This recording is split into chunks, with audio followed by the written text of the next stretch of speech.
Hi friend, আমি কণিকা। আমার সেলাই ঘরে আপনাদের সবাইকে সুস্বাগত। আজ আমি একটা শালের পিস নিয়ে চলে এসেছি। তো এটাকে আমায় কোট কলার করতে হবে। আমার গলার ডিজাইন দেওয়া আছে, এই ডিজাইনের ওপরেই আমি কিভাবে কোট কলার করব সেটা আপনাদের দেখাচ্ছি।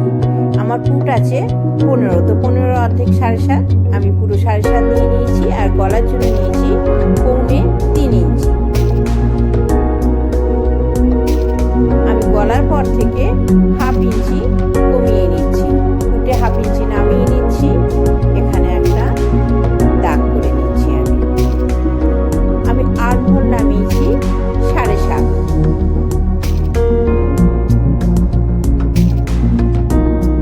আমি এখানে শেপার বসিয়ে শেপটা করে নিচ্ছি আর্মহোলের।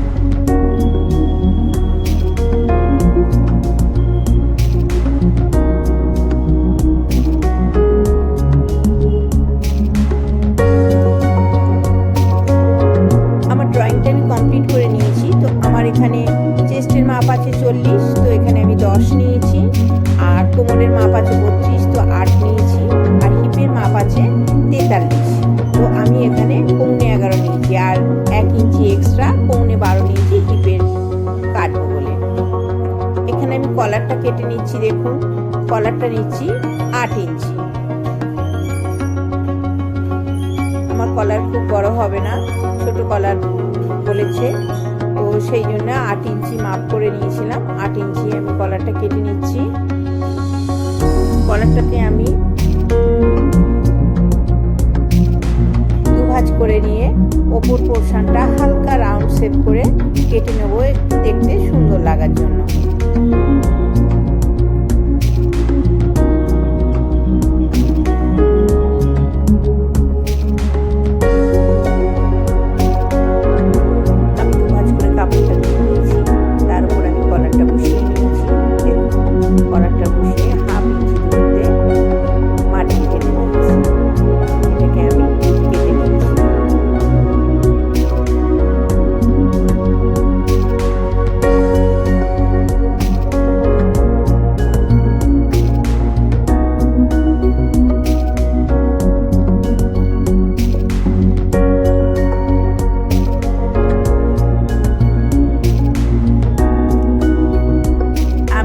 কাপড়ের ওপরে দেখুন যেটা কেটে নিয়েছিলাম তার উপরে কলারটা বসিয়ে নিলাম, পিন দিয়ে আটকে নিলাম।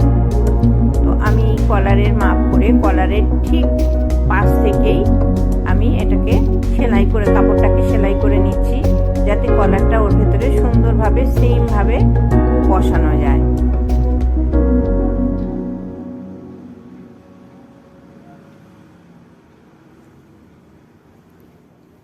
আপনারা সিঙ্গেল কাপড়ের ওপর বসিয়েও নিতে পারেন, কলারটা বসিয়ে নিয়ে তারপর ডাবল কাপড়টা সেলাই করতে পারেন। তো আমি এখানে ডবল কাপড় একসঙ্গে নিয়ে নিয়েছি, নিয়ে কলারের চারপাশ থেকে সেলাই করে নিয়েছি। এবার এক্সট্রা কাপড়টা আমি কেটে বাদ দিয়ে দিচ্ছি। আর রাউন্ড শেপের জায়গাগুলোকে ছোট ছোট আমি কাট লাগিয়ে নেব, তাহলে আমাদের ওলটাতে সুবিধা হবে।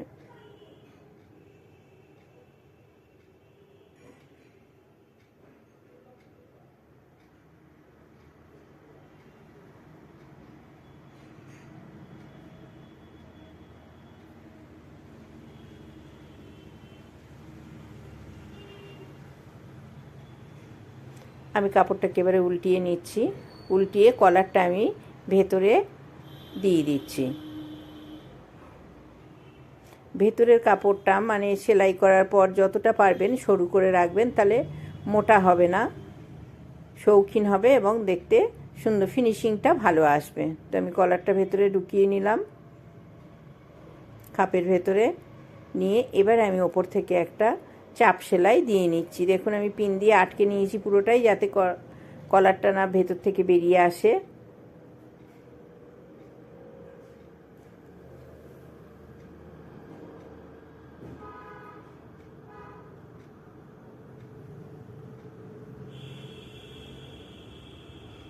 কলারটা কমপ্লিট হয়ে যাওয়ার পর আমি ওপর থেকে 2 সুত ছেড়ে আর একটা সেলাই দিয়ে দেবো, চাপ দিয়ে দেবো, যাতে দেখতে সুন্দর আসে। তো দেখুন এবারে আমি কুর্তির পুটটা সেলাই করে নিচ্ছি। কলার লাগাতে গেলে আমাদের সামনের এবং পেছনের অংশটা জোড়া অবশ্যই দরকার, তো আমি পুটটা সেলাই করে নিচ্ছি।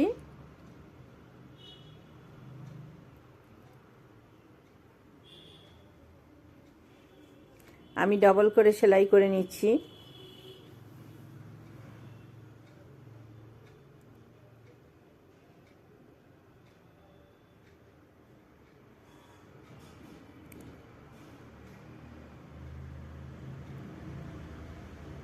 যেহেতু ডিজাইন আছে সেহেতু গলাটা সামনে আর কাটা হবে না। কোট কলার সাধারণত সামনে একটু কেটে দিলে পরতে সুবিধা হয়, কিন্তু যেহেতু আমার গলার সামনে ডিজাইন আছে তো আমি গলাটা কাটিনি, গলাটা একটু ছড়ানোই করে দিয়েছি।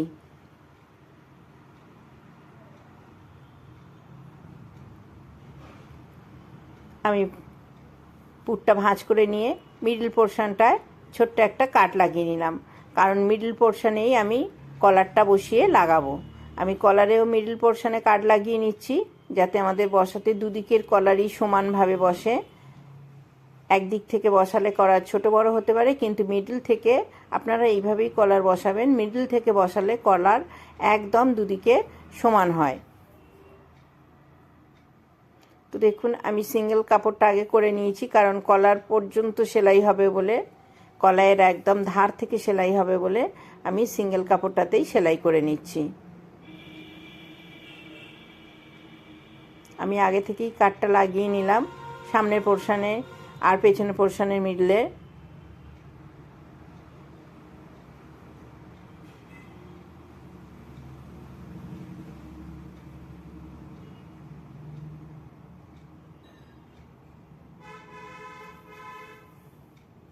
আমি এবারে অপর প্রান্তটা সেলাই করে নিচ্ছি।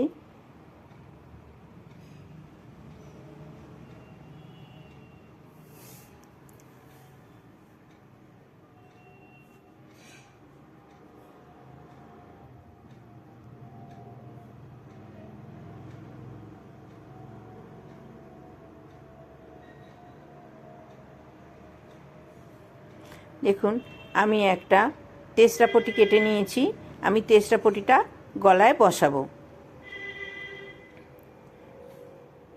তো আমি সেই মিডল পোর্শন থেকেই তেসরা পটিটা বসাচ্ছি।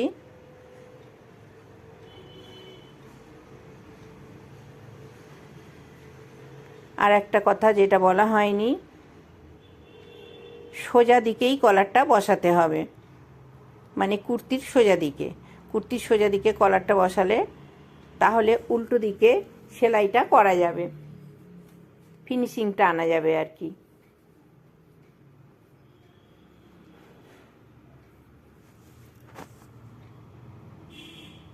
আমি তেসরা পটিটা বসিয়ে নিচ্ছি ঠিক সেলাইয়ের ধার বরাবর।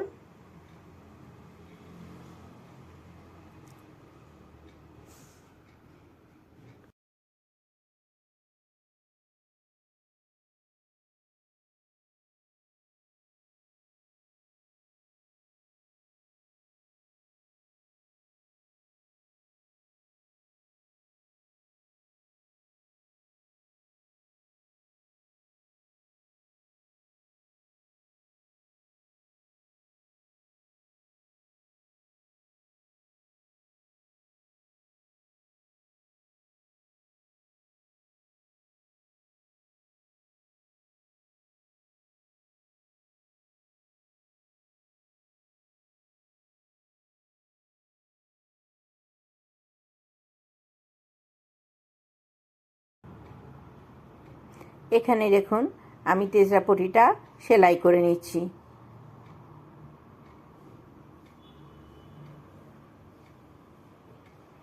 এবার আমি ছোট ছোট কাট লাগিয়ে নিচ্ছি।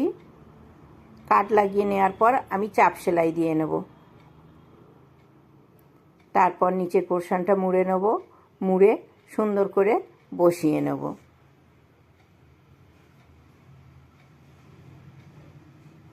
আপনারা এইভাবে কলার বসাতে পারেন, ব্লাউজেও বসাতে পারেন, কুর্তিতে তো অবশ্যই বসাতে পারেন। তো আমার সঙ্গে সম্পূর্ণ ভিডিওটায় থাকার জন্য আপনাদের সবাইকে অনেক অনেক অনেক ধন্যবাদ। আমার কাজ যদি আপনাদের ভালো লেগে থাকে তো প্লিজ প্লিজ প্লিজ আমার চ্যানেলটা সাবস্ক্রাইব করে আমার সঙ্গে থাকবেন। Thank you.